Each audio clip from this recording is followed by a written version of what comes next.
Let's bring in entertainment news expert Andrew Freund. He's a TV host and a member of the Critics' Choice Association.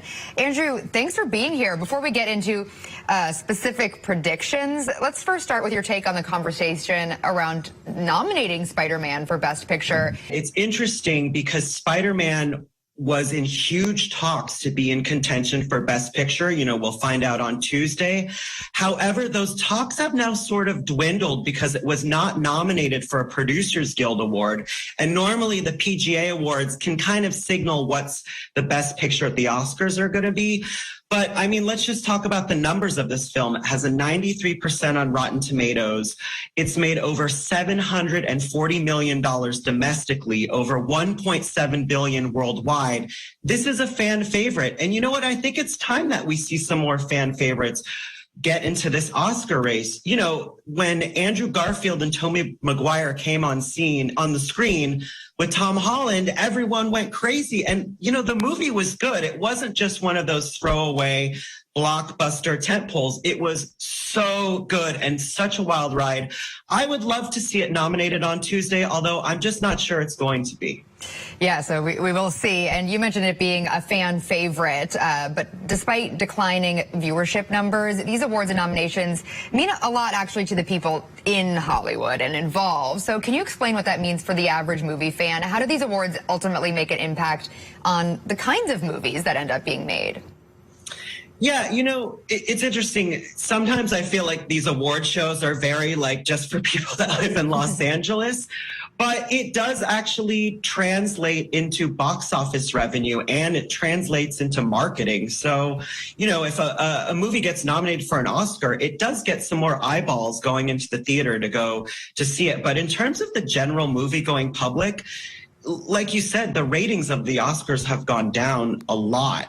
So I think that, you know, trying to bring in movies like Spider-Man, where a lot of people have seen it, it's going to maybe hopefully boost some ratings, but only time will tell. Okay, so let's get to the fun part here, the predictions. What film should we expect to hear a lot about when the nominations are announced Tuesday? Okay, now I'm no psychic, but I can kind of see that we're going to see Power of the Dog get nominated. Huge film that Netflix has right now with Jane Campion, the iconic Jane Campion as director. So we're going to see Power of the Dog. We're probably going to see Belfast. We're probably going to see King Richard. And I think we're going to see Dune. Well, I have some movies that I need to catch up on, that's for sure. But how about Best Actor and Actress nominees? What are your thoughts there? So in terms of actor, I definitely think we're going to see Benedict Cumberbatch. He is for Power of the Dog. He has this, God, I mean, I'm going to be a little biased right now, Lindsay. It's my favorite movie of the year. Benedict's my favorite actor of the year. So I think we're going to see him for Power of the Dog. But I will say, I think this might be Will Smith's year. Will Smith, you know, obviously he's been around for a long time. I think this could be the year that he becomes Best Actor with King Richard. Of course, he plays Richard Williams, the father of Venus and Serena Williams. All right, well, we'll be looking out for that. And now, the ceremony didn't have a host last year, and so far one hasn't been named for this year's one. So how much do you think having a host adds to the Oscars? And are there any options that you'd like to see? You know, the show has remained hostless for a few years now. I think that's a mistake. I think we need a host. I think this is the year that we will have a host. Now, some of the rumors that I'm hearing are The Rock. I'm also hearing Tiffany Haddish.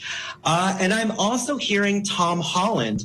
I think that if they did choose Tom Holland, you know, it would bring that kind of younger generation eyeballs into the show and hopefully hope that movie, as we were talking about earlier, the biggest film of last year. And I think Tom could bring some spice. You know, he can dance. I don't know if you've ever seen his lip sync battle. Take a look and just Google it. But he's the real deal. Also, we have to think about social media.